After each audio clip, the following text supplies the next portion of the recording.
हरियाणा के गुरुग्राम में कोरोना के केस बढ़कर हुए 142। हरियाणा में कोई भी जिला ऐसा नहीं जहां कोरोना संक्रमण का मरीज ना हो। आपको बता दें, हरियाणा में कोरोना वायरस के चलते हालत अब खराब होते जा रहे हैं। पिछले 24 घंटे में राज्य में कोरोना के 22 नए मरीज सामने आए हैं। इसी के साथ अब राज्य में कुल 647 केस दर्ज हुए हैं। वहीं एक 20 साल की युवती की मौत भी हुई है।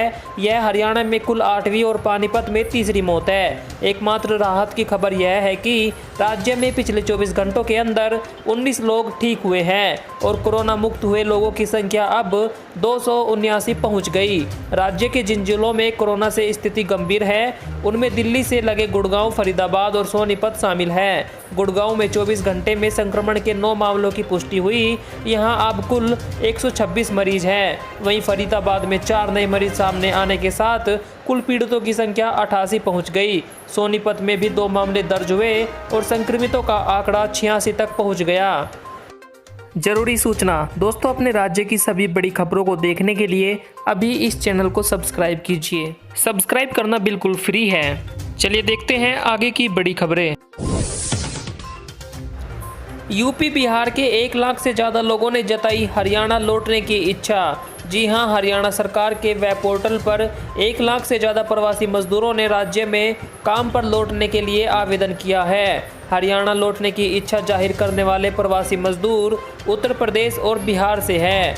आपको बता दें, लॉकडाउन और उससे पहले हरियाणा से लौट चुके प्रवासी मजदूरों ने एक बार फिर से हरियाणा वापस आने की इच्छा जताई है। पूरे देश में लॉकडाउन के चलते जहां प्रवासी मजदूरों का पलायन लगातार जारी है, इसी बीच हरियाणा में उसका उल्टा दिखाई दे रहा है। हालांकि हरियाणा में रह रहे बहुत से प्रवासी मजदूर अपने घर भी लौटना चाहते हैं और सरकार द्वारा उन्हें स्पेशल ट्रेन से वापस भी भेजा जा रहा है। इसी बीच यूपी बिहार से 1 लाख से ज़्यादा लोगों ने हरियाणा में वापस आकर काम करने की इच्छा जताई है। औरंगजेब ने बनाया था मुस्लिम धर्म। हरियाणा में 40 मुस्लिम परिवारों ने स्वीकार किया हिंदू धर्म। जी हां, हरियाणा के हिसार में 40 मुस्लिम परिवारों के करीब 250 लोगों ने शुक्रवार को हिंदू धर्म अपना लिया। घटना हिसार के बीड़ मीरा गांव की है। एक मुस्लिम परिवार ने हिंदू धर्म अपनाकर बाकायदा अपने परिवार की 80 वर्षीय मृतक महिला का हिंदू रीति रिवाज से अंतिम संस्कार भी किया। इससे पहले 18 अप्रैल को जिंद के दनोड़ा गांव में भी 6 मुस्लिम परिवारों के 35 लोगों ने हिंदू धर्म अपनाया था। गांव वालों के मुताबिक बीड़ मीरा गांव के रहने वाले जो 40 परिवार मुस्लिम से हिंदू धर्म में कन्वर्ट हुए हैं, वे आज़ादी से पहले जिंद के इसी दनोड़ा गांव के निवासी थे। हिंदू धर्म अपना चुके सतबीर ने कहा कि उनकी मां फूली देवी का शुक्रवार को देहांत हुआ था। देहांत पर गांव के मुस्लिम परिवारों ने तय किया कि जब वे खुद को हिंदू मानते ही हैं और सारे रीति रिवाज भी उसी हिसाब से करते हैं, तो बुजुर्ग महिला का अंतिम संस्कार भी हिंदू रीति रिवाज से ही होगा। उन्होंने बताया कि इससे पहले किसी की मृत्यु होने पर उसका मुस्लिम रीति रिवाज से अंतिम संस्कार होता था, लेकिन मुस्लिम लोगों की ऐसी बात सुनकर उन 40 परिवारों ने हिंदू धर्म कबूल कर लिया। फिर बदली हरियाणा की आबो हवा। प्रदूषण का स्तर कई जिलों में बढ़कर हो गया दोगुना। राज्य के 6 जिलों में AQI पहुंचा 150 के पार। जी हां, लॉकडाउन में छूट दिए जाने के बाद प्रदूषण का स्तर तेजी से बढ़ने लगा है। हरियाणा में पिछले 4 दिनों में ही यह कई जिलों में दोगुना हो गया।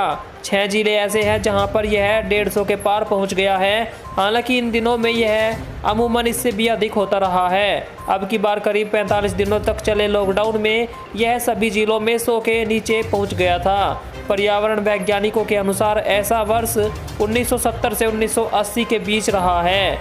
वाहनों की आवाजाही शुरू हो गई है और इनसे जो धूल उड़ती है, इससे भी प्रदूषण बढ़ता है। आपको बता दें, जब तक लॉकडाउन में छूट नहीं दी गई थी, हरियाणा में हवा बहुत ही साफ सुथरी हो गई थी और प्रदूषण बहुत नीचे चला गया था। लेकिन एक बार फिर से हरियाणा सरकार की तरफ से लॉकडाउन में छूट दिए जाने के बाद फिर से प्रदूषण बढ़ने लगा है और यह ऊपर जा रहा है। अमित शाह ने अपने स्वास्थ्य को लेकर फैलाई गई अफवाहों पर कहा, मुझे कोई बीमारी नहीं। जी हां, आपको बता दें केंद्रीय गृह मंत्री अमित शाह ने सोशल मीडिया पर अपने खराब स्वास्थ्य को लेकर जारी अटकलबाजियों अफवाहों पर विराम लगाते हुए कहा कि वह पूर्ण रूप से स्वस्थ हैं। उन्होंने कहा कि मुझे कोई बीमारी नहीं है, मैं सुबह से लेकर देर रात तक अपने काम में व्यस्त रहता हूं। उन्होंने यह भी कहा कि मेरी मौत की दुआ मांगने वाले लोगों का भी धन्यवाद। शाह ने ट्विटर पर एक संदेश में कहा कि पिछले कई दिनों से कुछ मित्रों ने सोशल मीडिया के माध्यम से मेरे स्वास्थ्य के बारे में कई मनगढ़ंत अफवाहें फैलाई है। यहां तक कि कई लोगों ने मेरी मृत्यु के लिए भी ट्वीट करके दुआ मांगी है। देश इस समय कोरोना जैसी वैश्विक महामारी से लड़ रहा है और देश के गृह मंत्री के नाते देर रात तक अपने कार्यों में मैं व्यस्त रहता हूं। इन सभी उल्टी सीधी बातों पर मेरा कोई ध्यान नहीं है।